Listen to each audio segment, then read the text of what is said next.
নমস্কাৰ এই মুহূৰ্তত অসমৰ প্ৰত্যেকগৰাকী জনসাধাৰণলৈ দিবলৈ লৈছো ডাঙৰ খবৰ যিসকল মানুহে এতিয়ালৈকে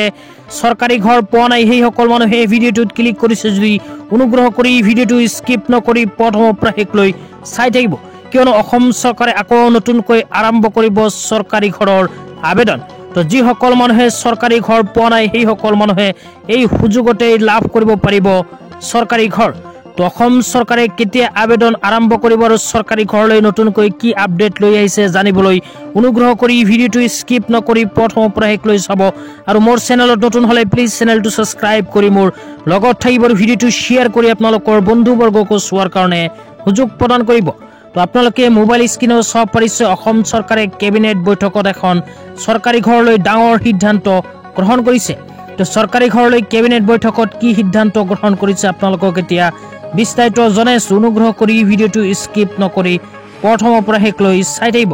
তো চৰকাৰী ঘৰলৈ ইয়াতে কোৱা হৈছে মুখ্যমন্ত্ৰী আৱাস যোজনা গ্ৰামীণ ৰূপায়ণৰ বাবে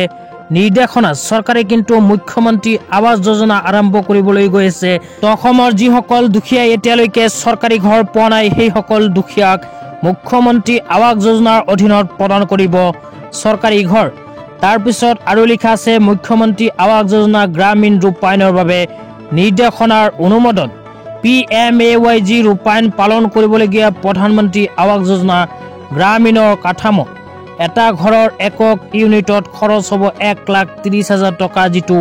পোনপটীয়া লাভালাভ হস্তান্তৰৰ জৰিয়তে তিনিটা কিস্তিত প্ৰদান কৰা হ'ব তো অসম চৰকাৰে কিন্তু 1,30,000 টকা প্ৰদান কৰিব চৰকাৰী ঘৰখন বনাবলৈ মুখ্যমন্ত্ৰী আৱাস যোজনাৰ অধীনত তাৰ পিছত কোৱা হৈছে 95টা কৰ্মদিনৰ বাবে হিতাধিকাৰীক বৰ্তমান হাৰত MGNৰেগাৰ মজুৰি প্ৰদান কৰা হ'ব লগতে 1,30,000 টকাৰ উপৰিও কিন্তু আপোনালোকে জব কাৰ্ডৰ টকা লাভ কৰিব জব কাৰ্ডৰ কিন্তু 95 দিনৰ টকা আপোনালোকক চৰকাৰে প্ৰদান কৰিব তাৰ পিছত কোৱা হৈছে ঘৰটোৰ ন্যূনতম আকাৰ হ'ব 25 বৰ্গ মিটাৰ তো আপোনালোকক মুখ্যমন্ত্ৰী আৱাস যোজনা যিখন ঘৰ প্ৰদান কৰিব সেইখন ঘৰৰ আকাৰ কিন্তু 25 বৰ্গ মিটাৰ হ'ব বুলি চৰকাৰে উল্লেখ কৰিছে তাৰ পিছত আৰু কোৱা হৈছে ব্যৱহাৰিক আৰু বিত্তীয় ৰূপায়ণৰ বাবে PMAYG বাবে বিদ্যমান MIS আৱাস চফ্টৱেৰ ব্যৱহাৰ কৰা হ'ব তাৰ পিছত আৰু কোৱা হৈছে MMAYG ৰ লক্ষ্য হৈছে 2023-24 চনত 1,30,000 যোগ্য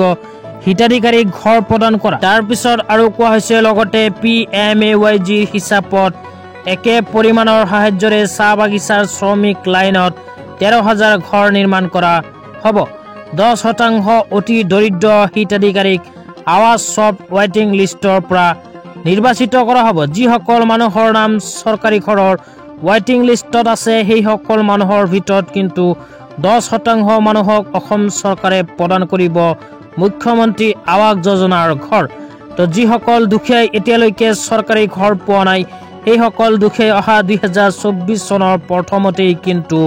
লাভ কৰিব মুখ্যমন্ত্ৰী আৱাস যোজনাৰ ঘৰ তো আপোনালোকে যদি মুখ্যমন্ত্ৰী আৱাস যোজনাত আবেদন কৰিব বিচাৰে তেন্তে মোৰ চেনেলটো সাবস্ক্ৰাইব কৰি মোৰ লগত থাকিব আৰু ভিডিঅ'টো শ্বেয়াৰ কৰি আপোনালোকৰ বন্ধুবৰ্গক চোৱাৰ কাৰণে সুযোগ প্ৰদান কৰিব তো ইয়াৰ নেক্সট ভিডিঅ'ত আপোনালোকক আবেদন প্ৰচেছ সম্পৰ্কে বিস্তাৰিত জনাই দিবলৈ চেষ্টা কৰিম তো আজি ইমানেই ভিডিঅ'টো চাই কেনে পালে নিশ্চয় কমেন্ট বক্সত কমেন্ট কৰি জনাই দিব লগতে মোৰ চেনেলত নতুন হলে এনেকুৱা নতুন নতুন ভিডিঅ' সকলোতকৈ আগত পাবলৈ প্লিজ চেনেলটো সাবস্ক্ৰাইব কৰি মোৰ লগত থাকিব তো ধন্যবাদ।